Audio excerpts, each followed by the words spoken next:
Repentance. How to repent in Islam. Praise be to God, the creator of the world, the one who exists without beginning, without end, without location, without a how, and who does not depend on time. Nothing resembles him in any way, and he hears and sees everything without organs. Whatever you imagine, God is different from that. May the elevation in degree and preservation of his community of what he fears for it be granted to our Master, the Alamin, the Honest One, who called for following Islam, the religion of truth, the religion of all the prophets, all the way from Prophet Adam to the last Prophet Muhammad Sallallahu. Know, my dear brothers and sisters in Islam, that the sin leaves a trace in the heart of the doer. As it was narrated in the books of Hadith, the Prophet Sallallahu told us that when a believer commits a sin, then the sin would leave a black dot on his heart. If one repents, i.e. that's Tawbah, the one who repents truly from that sin, then his heart would be cleansed from it. However, if one commits more sins, then this black dot would expand until it covers all his heart.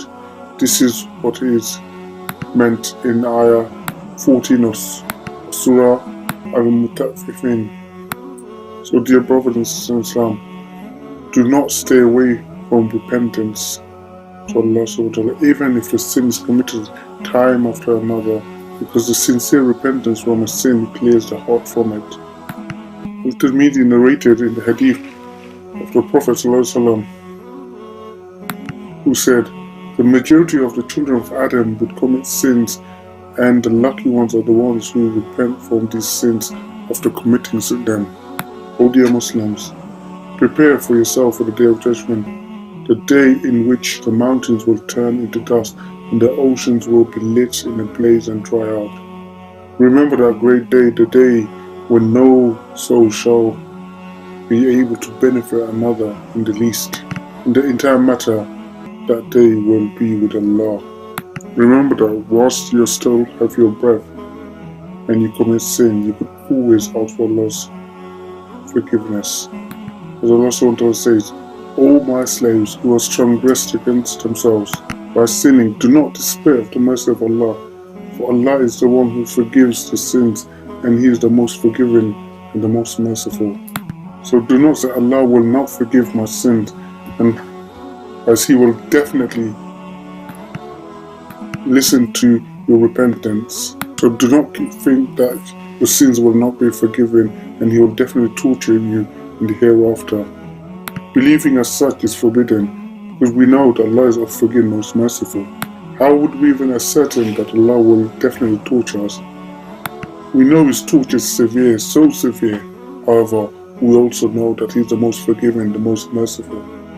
This, however, does not mean that you consistently commit the sins relying on the mercy of Allah and feeling safe from the punishment of Allah without seeking repentance. A true repentance is that where you actually acknowledge that you committed a sin and stay away from it. At the very least, you have intention to stay away from it. It's not where you turn around and keep doing the same sin over and over again without any degree of guilt towards that sin, and also without any degree of plan to actually stop in that sin in the future. On the other hand, one must not despair of the mercy of Allah and the claim that Allah will definitely punish him for his sins. This is also sinful. My dear Muslims, in order to be safe from sin, one has to be between these two extremes. When one commits a sin, one must be fearful of the punishment of Allah, and at the same time be hopeful of the mercy of Allah. Dear Muslim, one must repent immediately from a sin, whether it be minor or major. Do not look at a sin as being minor and not repent from it, thinking it is nothing. One must repent because he is disobeying Allah. Therefore, one must not look at how small or enormous a sin is, rather one should think about whom he is disobeying. So rush into repenting from both major and minor sins by having the intention of not committing them again and having remorse for not obeying Allah, the one who created you and bestowed upon you the countless favors. Dear Muslims, repent and have in your hearts the firm determination of not returning to those sins before you are taken away by the death. As Allah said, O you who believe, return to Allah with sincere repentance, so you may be forgiven by Allah and admitted into paradise that has flowing rivers. If one sin was by leaving an obligation, then one must make up the obligation in order for one's repentance to be accepted. Likewise, if one sin was that of depriving a person from his rights, one must give that same person his right in order for his repentance to be accepted. If a Muslim brother holds any form of grievance against you, for instance, if you had sworn at him or taken his money unjustly, then you should liberate yourself from these sins today, because the situation on the Day of Judgment is intense.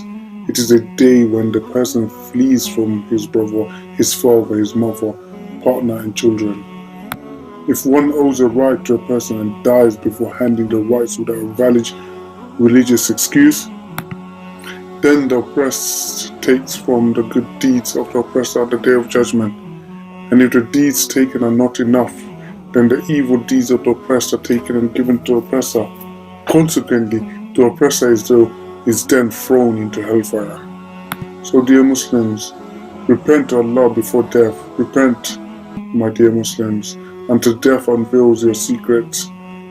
The Day of Judgment reveals your actions, and the torture collapses your covers.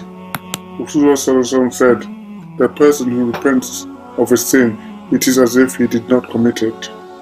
The complete repentance is much better, i.e. one who will not do the sin which he repented of again. So to conclude, what is repentance? Repentance is regretting, refraining, and intending not to commit the sin after that. If the sin was leaving out an obligation, one makes up for it. And if it involved neglecting a right to a human, one satisfies it or seeks the person's pardon. Then we ask ourselves, if one repents for a sin committed because he lost money or worldly affair, and not out of being sorry for disobeying Allah, would that fulfill the condition of repentance? No, such a thing is not sufficient. Further, is it also required upon one to ask Allah for forgiveness with his tongue for his repentance to be valid? No. It is not required upon one to seek Allah for forgiveness with his tongue. That is, one does not have to say with his tongue. Rather, it is his action. And we ask Allah to make us of those who constantly ask for his repentance, and may we be of those who sees Allah's mercy and forgiveness. Amen.